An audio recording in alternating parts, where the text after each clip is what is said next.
এই দেখ, এখানে একটা গুহা আছে, চল গুহার মধ্যে ঢুকে দেখি। ওরে বাবা, চারিদিকটা কি অন্ধকার রে। আমাদের বাঁচাও, চারিদিকে কাঁপছে, মনে হচ্ছে গুহা ভেঙে পড়বে। ওরে বাবা রে, বাঁচাও। এই ঘটনা দুদিন আগে। এই হলো দুই বন্ধু অমল এবং বিমল।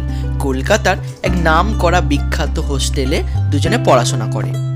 শোন না, গরমের তো ছুটি পড়ে গেল, কোথায় বেড়াতে যাওয়া যায় বলতো? শোন না, নেটে দেখছিলাম কেশবগঞ্জ বলে একটা জায়গা আছে, পাহাড়, নদী, গুহা, ঝর্ণা সব আছে। তাহলে আর দেরি কেন মেরি দোস্ত, কাল সকালেই বেরিয়ে পড়বো। সেই কথা মতোই পরের দিন সকালে তারা গাড়ি করে কেশবগঞ্জে বেরিয়ে পড়ল। আস্তে আস্তে সন্ধে হয়ে গেল ঠিকই, কিন্তু কি সুন্দর চারপাশটা। সত্যি তোর চয়েস আছে বলতে হবে, দারুণ জায়গা। সত্যি রে, আকাশে গোল চাঁদ, কত সবুজ চারিদিকে। আচ্ছা, তুই দাঁড়িয়ে বক বক করবি না আসবি? এই দাঁড়া দাঁড়া, আমায় একা ফেলে যাস না, আমি যাচ্ছি, আমায় ফেলে পালাস না। বলছি দাদা, আমরা দূর শহর থেকে এসেছি, তো আপনার বাড়িতে আজকে রাতে থাকা যাবে? আরে কেন থাকা যাবে না, এই কেশবগঞ্জে তো আমি হোটেলই চালাই, এটা তো আমার হোটেলই, কোনো ব্যাপার না। তারপর তারা সবাই সেই হোটেলের মধ্যে চলে গেল।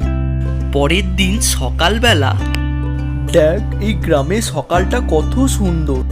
হ্যাঁ রে, যতটা ভেবেছিলাম এই কেশবগঞ্জ তার থেকেও সুন্দর। চল গ্রামের ওই দিকটারও ঘুরে আসি। আরে কি ওটা, একটা গুহা মনে হচ্ছে না? কি রে, এখানে হঠাৎ দাঁড়িয়ে পড়লি, কি হলো হঠাৎ? এই দেখ, এখানে একটা গুহা আছে, চল গুহার মধ্যে ঢুকে দেখি।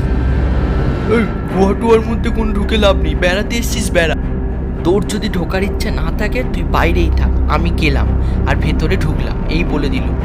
এই আমায় একা ফেলে ঢুকে গেলি কেন? দাঁড়া দাঁড়া দাঁড়া, আমিও ঢুকছি। উফ বাবা রে বাবা, ভাল লাগে না। ওরে বাবা, ভেতরটা কি অন্ধকার রে, আমার খুব ভয় করছে। গুহাটা বেশ রহস্যময় মনে হচ্ছে। এরপর তারা দুজন আরো গুহার গভীরে প্রবেশ করল। এবার কোন পথে যাব বুঝতে পারছি না, চারিদিকেই তো এরকম গোলক ধাঁধার মতো পথ। আমি তোকে আগেই বলেছিলাম, এবার কি করবি বলতো? দেখ ওই দিকে একটা পথ, ওই দিকে একটা পথ। এই এই আমাকে ছেড়ে পালালি কোথায়? ওরে বাবা রে, দাঁড়া দাঁড়া, আমি যাচ্ছি। ওরে বাবা, এই আমাকে ছেড়ে কোথায় পালাচ্ছিলি রে? ওরে বাবা, একটা কঙ্কাল তো। হ্যাঁ কঙ্কাল, আর তার সাথে দূরে দেখ একটা রহস্যময় বাক্স। তুই এখানেই দাঁড়া, আমি রহস্যময় বাক্সর কাছে গিয়ে দেখি ব্যাপারটা কি। কিন্তু এই বাক্স খুলবো কি করে কিছুই তো বুঝতে পারছি না। ও, তোর পায়ের কাছে একটা তারা পড়ি, দেখ তুই তারাটা কি বলতো, চকচক করছে। ভালো বলেছিস তো, দাঁড়া এই তারাটা বাক্সে লাগিয়ে দেখি, এটা কোনো সংকেত হতে পারে। আমাদেরকে বাঁচাও, চারিদিকে গুহা কাঁপছে, মনে হচ্ছে ভেঙে পড়বে। ওরে বাবা রে, কি হলো এই তারাটা বাক্সে লাগাতেই, কি হলো? ঢুকেই যখন পড়েছিস, শোন, আমি এই কেশবগঞ্জের একমাত্র জমিদারের মেয়ে ছিলাম, কিন্তু কিছু দুষ্কৃতী মিলে আমার বাবা সহ সোজা জমিদার বংশকে ধ্বংস করে দেয়।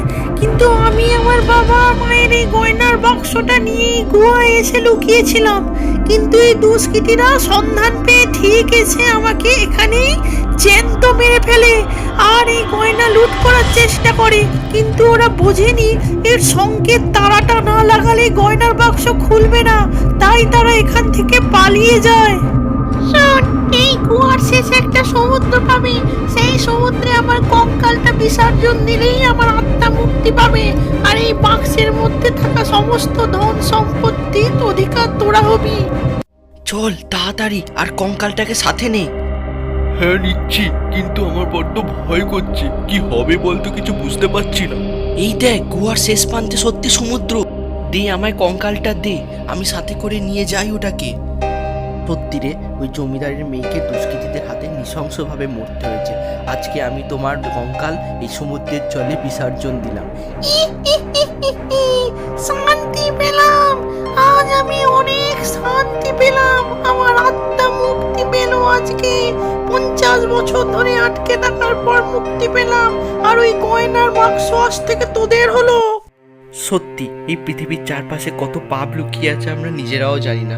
আজকে অনেক ভালো লাগছে সত্যি।